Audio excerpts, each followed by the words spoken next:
Something changes after 40. Getting out of the car takes an extra second.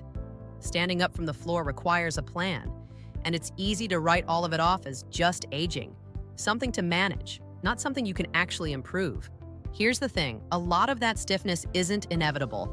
It's the result of small daily gaps, not big dramatic ones. And today, I'm walking through the habits that actually move the needle, not the generic just stretch more advice you've already heard 100 times. Hey, welcome back. In this video, I'm covering the specific daily habits that actually support mobility as you get older, movement, recovery, and a piece that almost never gets mentioned, your gut. I'll flag one product I personally use near the end, and I'll disclose that clearly when we get there. Full details also in the description. Why mobility changes after 40, quick context before the habits. A few real things change physiologically after 40.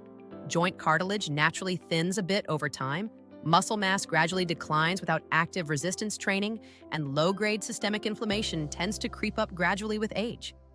None of that means decline is unavoidable. It means the habits that worked in your 20s without much effort now need to be more intentional.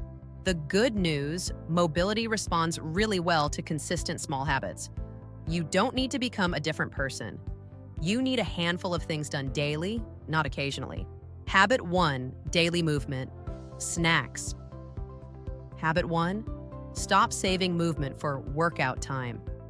Long stretches of sitting are one of the biggest contributors to stiffness after 40, and the fix isn't necessarily a longer workout, it's frequent. Short movement breaks throughout the day. Even 2 minutes of movement every hour, a few hip circles, a doorway stretch, a short walk, measurably reduces the stiffness that builds up from prolonged sitting. Set a recurring reminder if you have to. This is the single easiest habit on this list, and it's the one most people skip. Habit 2, resistance training, not just cardio. Habit 2, prioritize resistance training. After 40, muscle mass naturally declines a bit each year without active effort to maintain it.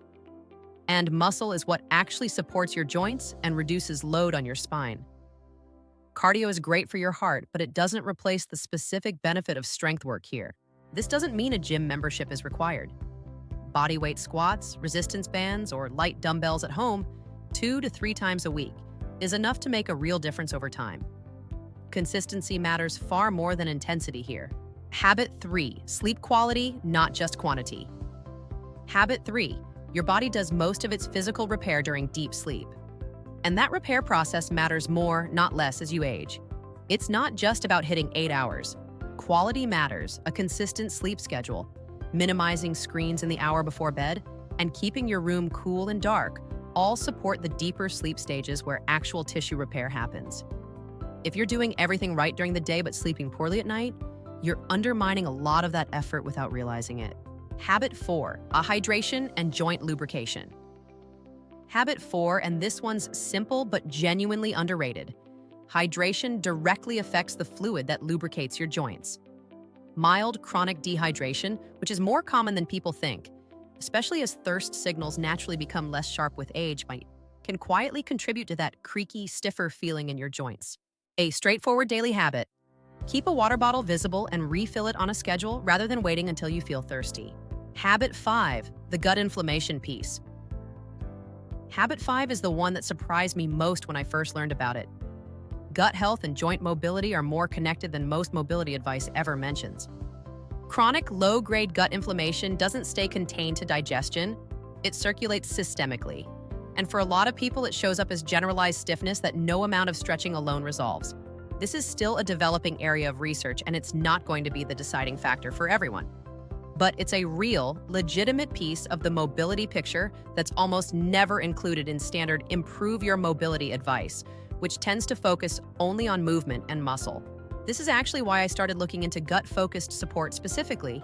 I use a probiotic called BackBiome, built around supporting that gut inflammation balance. Quick disclosure, that link will be in the description. To set realistic expectations, this isn't an instant fix.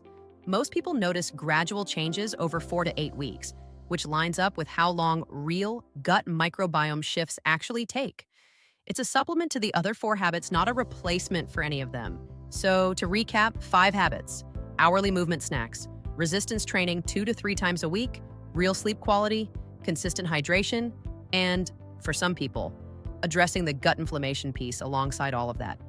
None of these require hours of your day. That's actually the point. Mobility after 40 isn't about doing one dramatic thing, it's about a handful of small, consistent habits that compound over months, not days. One important note: if you're dealing with sharp, sudden, or worsening pain, not just general stiffness, that's a signal to see a doctor or physical therapist, not just adjust your habits. Everything in this video is aimed at general mobility maintenance, not diagnosing or treating a specific injury. If you found this useful, subscribe for more honest, practical breakdowns like this one. And let me know in the comments, which of these 5 habits do you already do, and which one are you going to actually try this week? I read every comment, so tell me.